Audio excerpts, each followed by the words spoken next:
দিলে বরকত হবে না। সুবহানাল্লাহ। মামন গো তোমরা পেরে যতই বাঁধো না, স্বামীর সেবা না করিলে বরকত হবে না। মামন গো তোমরা পেরে যতই বাঁধো না, স্বামীর সেবা না করিলে বরকত হবে না। বলে বলে বলে বলে বলে বলে বসে তোমরা গল্প গুজব করো, কে কতটা বেড়ে বাঁধতে পারো আমা আমি ধরো। করে না আমাদের মালদা ডিস্ট্রিক্টে 4টা মা বসে গেছে আর বলছে তুই কাট্টাটি বানলি কে, তুই কাট্টাটি বানলি। বলে বলে বলে বলে বলে বলে বসে তোমরা গল্প গুজব করো, কে কতটা বেড়ে বাঁধতে পারো আমা আমি ধরো, আমা আমি ধরো। আর আমাদের ধরে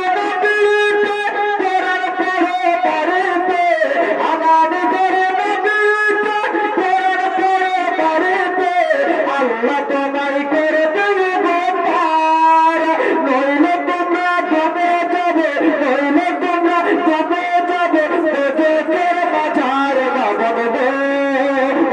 তোমরা ফিরে যতই বাঁধো না, নামাজ রোজা তা করিলে বরকত হবে না।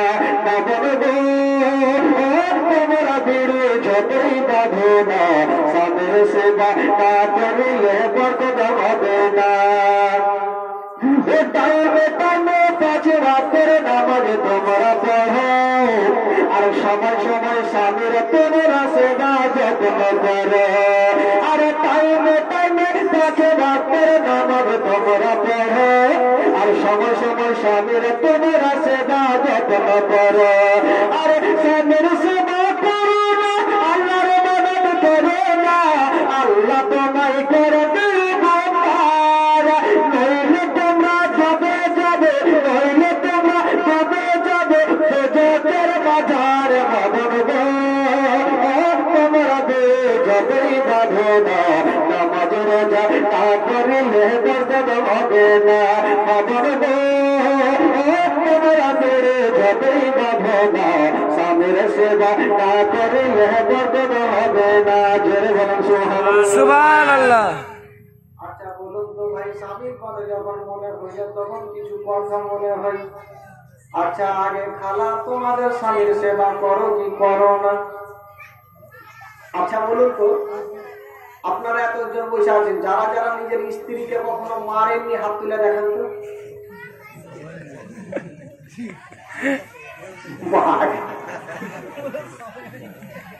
সবাই মেরেছে,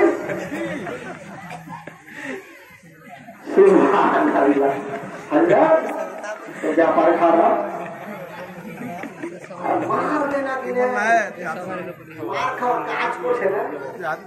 কত ধান লাগিয়ে পুন ফেলে ঘাম চুয়ে গেছে, খাসতে আসলাম, দিবি 1 গিলাস পানি দাও, তুই লিয়ে খেয়ে তো মার খেবে না, তুই খেবে। কষ্ট করে আসলাম, দুঃখ বুঝে না। এ খালা, আজকাল যদি স্বামীরা রেগে যায় তাহলে মার না খাওয়ার উপায় আজকে একটা ওষুধ দিয়ে যাবো। যদি কোনো স্বামী রেগে যায় ফোন করবে, কোথায় আছো? আপনি দেখবেন যে কোনো বাজারে যাবেন, আপনার দিদি ফোন করবে, কোথায় আছো? বাজারে আছে। কি করছেন? আপনি ভেবে নেবেন খালা যে আজকে স্বামী রেগে আছে, আসলেই কিন্তু পিটবে। সে সময় বাঁচার উপায় আছে। যখন স্বামী আসবে দরওয়াজা মানে খোল দরওয়াজা, আপনি বুঝে গেলেন যে আজকে ব্যাপার খারাপ। কি করবেন জানেন? যখনই দরওয়াজা খুলবেন আর দরওয়াজা খুলে সাথে সাথে বলবেন আসসালামু আলাইকুম। সালাম যখনই করবেন দেখবেন 90% রাগ কমে যাবে। জোরে বলুন সুবহানাল্লাহ। কিন্তু আমার খালাটা কি বলছে, স্বামীকে কেউ সালাম করে, লজ্জা লাগছে। তুই সরম করবে তো গরম খাও, যেটা লিবাই ভাই সালাম দেওয়া না হলে গরম খাও। সুবহানাল্লাহ। বেরাদার ইসলাম বন্ধুদের বাবাজি দাম অনেক চলে এসছে, ঢালেন ঢালেন, আপনি বস্তা নিয়ে দেন একটা। বস্তা নিয়ে যাবে ওদিকে, হ্যাঁ আরো দিবে। সুবহানাল্লাহ। আরে দিবে না মানে ইনশাআল্লাহ 10 পারা হলো, এদিকে যে আরো পারা হয়েছে, ওইদিকে মোটামুটি 10 পারা হয়েছে, ওইদিকে লাগবে আরো 20 পারা। আমাকে ও খালা একটু চকচক করে দিয়ে না, আপনারা 20-30 পারা না পড়ে দেখবেন আমি জালসা ছাড়বো না, সকালে ঢাকা দশে ঠেকাবো। আল্লাহু আকবার, আল্লাহ